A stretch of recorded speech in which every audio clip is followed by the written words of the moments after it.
നമസ്കാരം, ഞാൻ ഡോക്ടർ രഞ്ജു. ഇന്ന് ഞാൻ സംസാരിക്കാൻ പോകുന്നത് ഉപ്പൂറ്റി വേദനയെക്കുറിച്ചാണ്.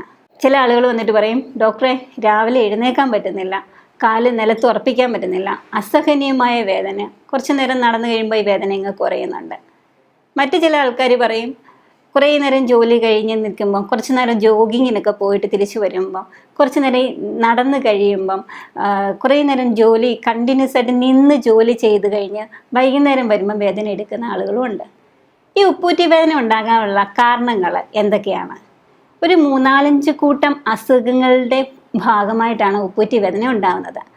അതിൽ പ്രധാനമായുള്ള 3 കാരണങ്ങൾ ഞാനിന്ന് പറയാം. ഒന്ന്, പ്ലാന്റാർ ഫേഷ്യേറ്റിസ് എന്ന് പറയുന്നൊരു രോഗം.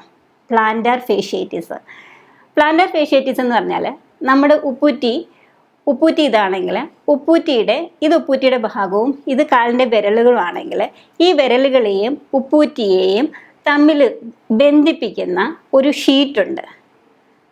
ആ ഷീറ്റിൻ്റെ പേരാണ് പ്ലാന്റാർ ഫേഷ്യ. അതിനെന്തെങ്കിലും ഇൻഫ്ലമേഷൻ വരുവാണെങ്കിൽ നമുക്ക് അസഹനീയമായ ഉപ്പൂറ്റി വേദന ഉണ്ടാകാം. അപ്പം ആദ്യത്തെ റീസണാണ് പ്ലാന്റാർ ഫേഷ്യേറ്റിസ്. രണ്ടാമത്തെ കാരണം ഈ ഉപ്പൂറ്റിയിലെ എല്ല് വളർച്ചയാണ്. അതിന് കാൽക്കേനിയൽ സ്പെർ എന്നാണ് പറയുന്നത്. ഉപ്പൂറ്റിയുടെ ഭാഗത്തുള്ള എല്ലുകൾ വളർന്നിട്ട്, ആ വളർച്ച ഉണ്ടാകുന്നതിന് കാരണം എന്ന് പറഞ്ഞാൽ പുതിയ എല്ല് വളരുന്നതല്ല, അവിടെ എല്ലിന് തേയ്മാനം ഉണ്ടായിട്ട് എല്ല് ഇരിക്കുന്ന ഒരു സ്റ്റേജാണ് കാൽക്കേനിയൽ സ്പെർ എന്ന് പറയുന്നത്. മൂന്നാമത്തെ റീസൺ എന്ന് പറഞ്ഞാൽ, നമ്മുടെ ഉപ്പൂറ്റി ഇത് വിരലുകളാണെങ്കിൽ, ഈ ഉപ്പൂറ്റിയെ നമ്മുടെ കാലുമായിട്ട്, ഇത് കാലാണെങ്കിൽ ഈ കാലുമായിട്ട് ബന്ധിപ്പിക്കുന്ന ഇവിടെ ഒരു നാര് പോലെ ഒരു ചെറിയൊരു കമ്പ് പോലത്തെ ഒരു സാധനമുണ്ട് നമ്മുടെ ഉപ്പൂറ്റിയുടെ പുറകിലായിട്ട്. അതിനെയാണ് അക്കിലസ് ടെൻഡൻ എന്ന് പറയുന്നത്. അതൊരു ഈ മസിലുകളെയും ഈ ഉപ്പൂറ്റിയെയും തമ്മിൽ ബന്ധിപ്പിക്കുന്ന ഒരു ടെൻഡനാണ്. ഇതിന് മൂന്നിൻ്റെയും തമ്മിലുള്ള വ്യത്യാസം എന്താണെന്ന് നോക്കാം. അപ്പം ഈ 2 കാരണം ഇൻഫ്ലമേഷനും 1 കാരണം ഡീജനറേഷനുമാണ്. കാൽക്കേനിയൽ സ്പെർ എന്ന് പറയുന്നത് ഡീജനറേറ്റീവ് ചേഞ്ചസ് ഉണ്ടായിട്ടാണ് ഉണ്ടാകുന്നത്. മറ്റേ പ്ലാന്റാർ ഫേഷ്യേറ്റിസും അക്കിലസ് ടെൻഡിനൈറ്റിസും എന്നത് ഇൻഫ്ലമേഷനാണ്. അപ്പം നമ്മൾ ആ ഇൻഫ്ലമേഷനെ കുറയ്ക്കത്തക്ക രീതിയിലുള്ള ചികിത്സയാണ് ചെയ്യേണ്ടത്. അപ്പം നമുക്ക് ആയുർവേദത്തിൽ ഈ ഉപ്പൂറ്റി വേദനയെ എങ്ങനെ മാറ്റിയെടുക്കാം? രാവിലെ എഴുന്നേൽക്കുമ്പോൾ ഉള്ള ഉപ്പൂറ്റി വേദന, രാവിലെ എഴുന്നേറ്റ് തറയിൽ പാദങ്ങൾ തൊടുന്നിട്ട് നമ്മൾ എഴുന്നേറ്റ് നിൽക്കുമ്പോൾ അസഹനീയമായ വേദന തോന്നുന്നു, കുറച്ച് നേരം കഴിയുമ്പോൾ ആ വേദന അങ്ങ് കുറയുന്നു എന്ന് പറയുന്ന കണ്ടീഷനില്ല.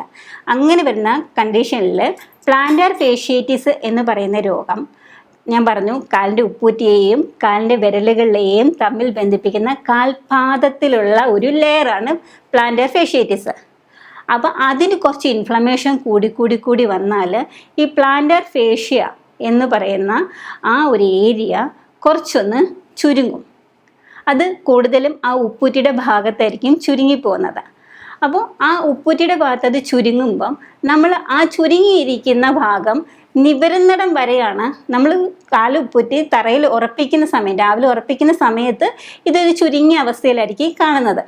അത് നിവരുന്ന ആ ഒരു പഴയ സ്റ്റേജിലേക്ക് വരുന്ന കുറച്ച് നേരം നമ്മൾ നടക്കുമ്പം ഈ ചുരുങ്ങിയിരിക്കുന്ന പ്ലാന്റാർ ഫേഷ്യ കുറച്ചും കൂടെ ഒന്ന് വികസിച്ച് വരും, ഒന്ന് അയഞ്ഞു വരും.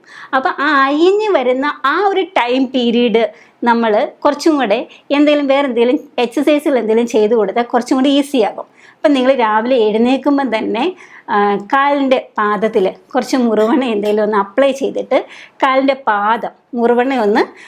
പാദത്തിൽ അപ്ലൈ ചെയ്തിട്ട് കാലിൻ്റെ പാദം, മുറുവെണ്ണയോ പിണ്ടതൈലോ ഉപയോഗിക്കാം, കാലിൻ്റെ പാദം മുകളിലേക്കും താഴേക്കും ഞാൻ ഈ കാണിക്കുന്ന രീതിയിൽ അനക്കുക. ഓക്കെ, എന്നിട്ട് കാലിൻ്റെ വിരലുകൾ മുകളിലേക്കും താഴേക്കും കൺട്രാക്ട് ചെയ്യുകയും റിലാക്സ് ചെയ്യുകയും ചെയ്യാം. ഫ്ലെക്ഷനും എക്സ്റ്റൻഷനുമാണ് വരുന്നത്. ഓക്കെ, എന്നിട്ട് കാലിൻ്റെ ആങ്കിൾ ജോയിൻ്റ് സൈഡിലേക്കും ഇപ്പുറത്തെ സൈഡിലേക്കും ലെഫ്റ്റിലേക്കും റൈറ്റിലേക്കും മൂവ് ചെയ്യാം. അപ്പോൾ ഇങ്ങനെയുള്ള 4 എക്സസൈസുകളാണ്. കാലിൻ്റെ പാദത്തിൽ ഏതെങ്കിലും മുറുവെണ്ണയോ അല്ലെങ്കിൽ കുറച്ച് പിണ്ടതയിലോ എന്തെങ്കിലും ഒന്ന് അപ്ലൈ ചെയ്തതിന് ശേഷം കാലിൻ്റെ പാദം മുകളിലേക്കും താഴേക്കും മൂവ് ചെയ്യുക.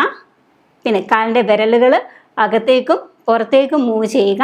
പിന്നെ കാലിൻ്റെ ലാറ്ററൽ സൈഡിലേക്കും മീഡിയൽ സൈഡിലേക്കും കാലുകൾ അനക്കുക.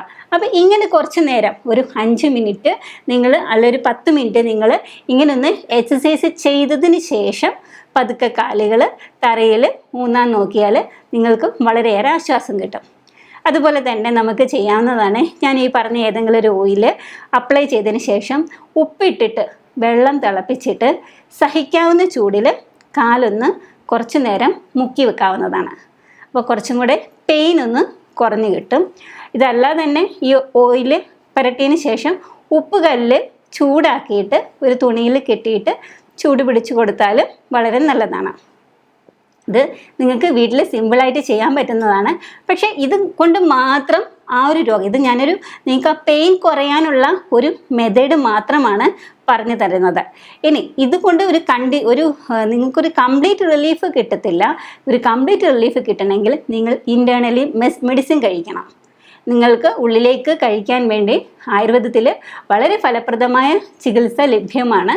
അതുകൊണ്ട് മെഡിസിൻസ് ഉള്ളിലേക്ക് കഴിച്ചിട്ട് പുറമെ ഇങ്ങനെയുള്ള കുറച്ച് പ്രയോഗങ്ങൾ കൂടി ചെയ്ത് കഴിഞ്ഞാൽ ഈ പറഞ്ഞ 3 രോഗങ്ങളിലും വളരെ എഫക്റ്റീവായിട്ട് നമുക്ക് ട്രീറ്റ് ചെയ്യാവുന്നതാണ്. കാൽക്കേനിയസ് സ്പർ ആണെങ്കിൽ കുറച്ച് മെഡിക്കേറ്റഡ് ഗീ കൂടി നമ്മൾ ഉള്ളിലേക്ക് കഴിക്കേണ്ടി വരും. മെഡിക്കേറ്റഡ് ഗീയോ മെഡിക്കേറ്റഡ് ഓയിലോ ഒക്കെ നമുക്ക് ഇൻറ്റേർണലി കഴിച്ചാൽ മാത്രമേ അതിന് അത്രയും എഫക്റ്റ് ഉണ്ടാവുകയുള്ളൂ. പിന്നെ ഇതൊന്നും അല്ലാതെ ഒരു ചികിത്സ കൂടി ആയുർവേദത്തിലുണ്ട്. അത് അഗ്നികർമ്മം എന്ന് പറയും. അത് സംസ്കൃത ഭാഷയിലാണ് അഗ്നികർമ്മം എന്ന് പറഞ്ഞത്. നമുക്ക് ഒരു ശലാക എന്ന് പറയുന്ന ഒരു ഇൻസ്ട്രുമെൻ്റ് ഉണ്ട്. മീൻസ് അതൊരു പഞ്ചലോഹം കൊണ്ടുണ്ടാക്കുന്ന ഒരു ഇൻസ്ട്രുമെൻ്റാണ്. അത് അഗ്നിയിൽ ചൂടാക്കിയതിന് ശേഷം ജസ്റ്റ് ഒന്ന് ടച്ച് ചെയ്യുകയുള്ളൂ ആ സ്കിന്നിൽ ഭാഗത്ത്. ഈ അക്കിലസ് ടെൻഡനൈറ്റിസ് ആണെങ്കിലും അല്ലെങ്കിൽ കാൽക്കേനിയസ് സ്പർ ആണെങ്കിലും ആ ഒരു ഏരിയയിൽ ജസ്റ്റ് ഒന്ന് ആ ഒരു ചൂടാക്കിയ ശലാക ജസ്റ്റ് ഒന്ന് ടച്ച് ചെയ്ത് അതിൻ്റെ ഒരു പോയിന്റ് മാത്രം, ആ ഒരു ടിപ്പ് മാത്രം നമ്മളൊന്ന് ജസ്റ്റ് ഒന്ന് ടച്ച് ചെയ്ത് കൊടുക്കും. സ്കിന്ന് പൊള്ളി പോവില്ല. ജസ്റ്റ് ആ ഒരു പെരിഫറൽ ലെയറിൽ മാത്രമേ ആ ഒരു ബേൺസ് ചെല്ലുകയുള്ളൂ, ആ ചൂട് ചെല്ലുകയുള്ളൂ. ഇൻറ്റേർണലി മസിലോ അല്ലെങ്കിൽ ഇന്നർ ലെയർ സ്കിന്നോ ഒന്നും നമുക്ക് അതിൻ്റെ അകത്ത് ഡാമേജഡ് ആവത്തില്ല അങ്ങനെ ചെയ്യുന്നത് കൊണ്ട്. പക്ഷേ നമുക്കൊരു സഡനായിട്ടൊരു പെയിൻ കുറഞ്ഞു കിട്ടും അങ്ങനെ ചെയ്ത് കഴിഞ്ഞാൽ. അപ്പം ആയുർവേദത്തിലെ ഇങ്ങനെയുള്ള വളരെയേറെ പ്രയോജനകരമായുള്ള ചികിത്സാ രീതികൾ ഉപ്പൂറ്റി വേദനയ്ക്ക് അവൈലബിൾ ആണ്. അതുകൊണ്ട് നിങ്ങൾ സ്വയം ചികിത്സിക്കാതെ ഒരു നല്ല ആയുർവേദ ഡോക്ടറിനെ കണ്ട് വൈദ്യനിർദ്ദേശപ്രകാരം മാത്രം ചികിത്സ തേടേണ്ടതാണ്.